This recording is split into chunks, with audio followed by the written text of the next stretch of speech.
Naba Wadatala, jejak ajaran leluhur.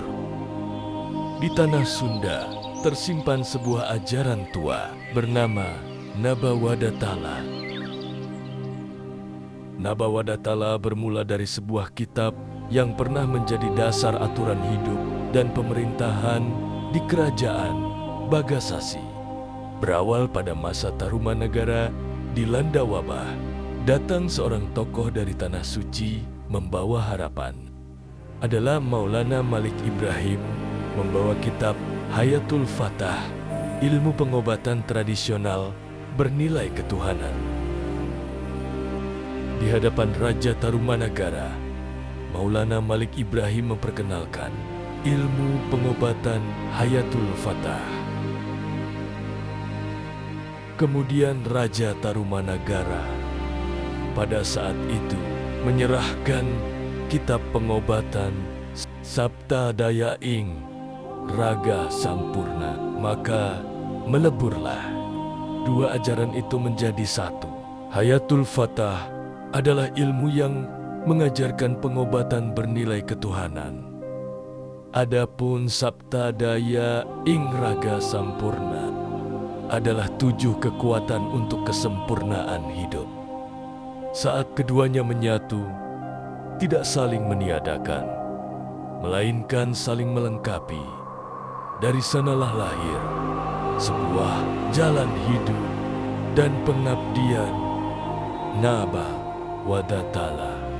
Naba Wadatala adalah jalan hidup yang disusun dari makna leluhur. Na berasal dari najerken atau menegakkan nilai kehidupan. Ba dari Batara, ilmu yang bersumber dari ketuhanan. Wa adalah wangsit, petunjuk hidup yang menuntun langkah manusia. Dari petunjuk itu, lahirlah Da dan Yang, wibawa besar yang tumbuh dari laku dan pengabdian. Ta bermakna tangkal satya, kesetiaan untuk menjaga ilmu yang telah ditegakkan. Dan Lara, kapegat, hidup yang dijauhkan dari kesusahan. Inilah Naba Wadatala, menegakkan ilmu, ketuhanan, menjalani petunjuk hidup, mendapatkan wibawa dan menuntun manusia menuju kehidupan yang selamat. Dari kitab Naba Wadatala, perlahan namun pasti, wabah pun mereda, rakyat kembali pulih, kehidupan berjalan dan harapan tumbuh kembali. Ketika wabah telah reda, Maulana Malik Ibrahim tidak tinggal. Sebagai pujaan, ia meninggalkan ilmu, bukan nama. Wabah besar telah reda, tanah kembali bernapas. Namun bagi Maulana Malik Ibrahim, penyembuhan bukanlah akhir, melainkan awal dari perjalanan yang lebih jauh.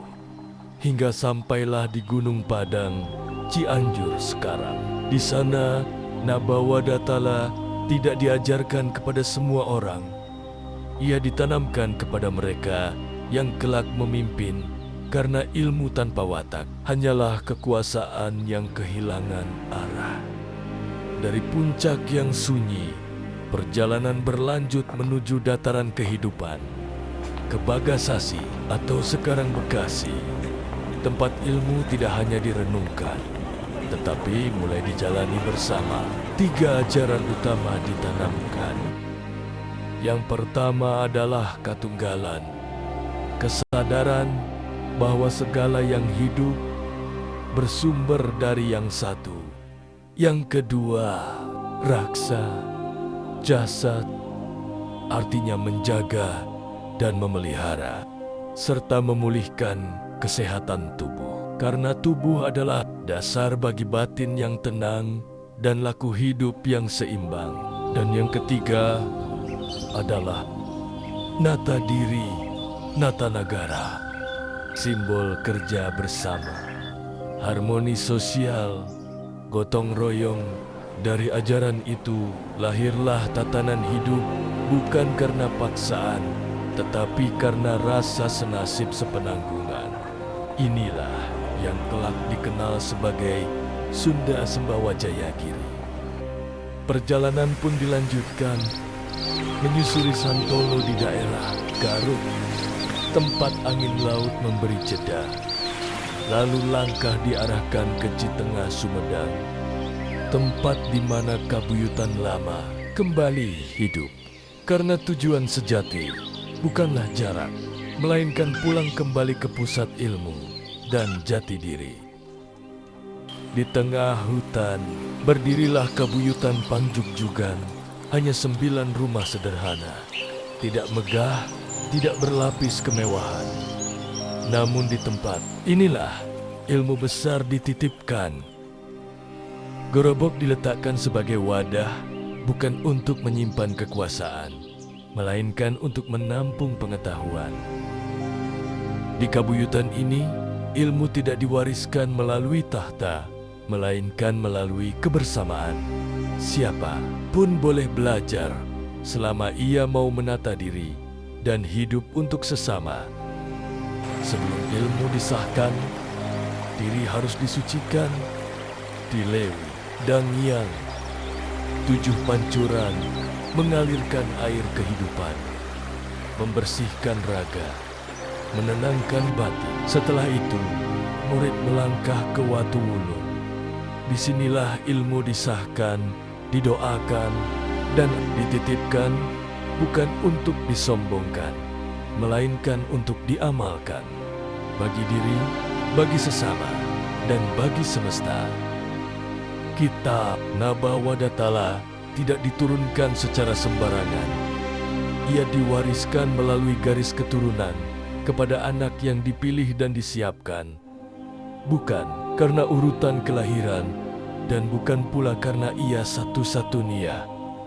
Pemilihan dilakukan melalui laku, kesiapan batin, dan tanggung jawab menjaga ilmu, karena yang diwariskan bukan sekadar kitab, melainkan amanah. Dan amanah hanya dapat dititipkan kepada mereka yang sanggup menjaganya. Hari ini, Nabawadatala tetap dijaga dan dijalani di tangan Buya Gusmus, bukan sebagai pemilik ilmu, melainkan sebagai penjaga amanah, agar ilmu ini terus hidup, tumbuh bersama zaman, dan memberi manfaat bagi kehidupan.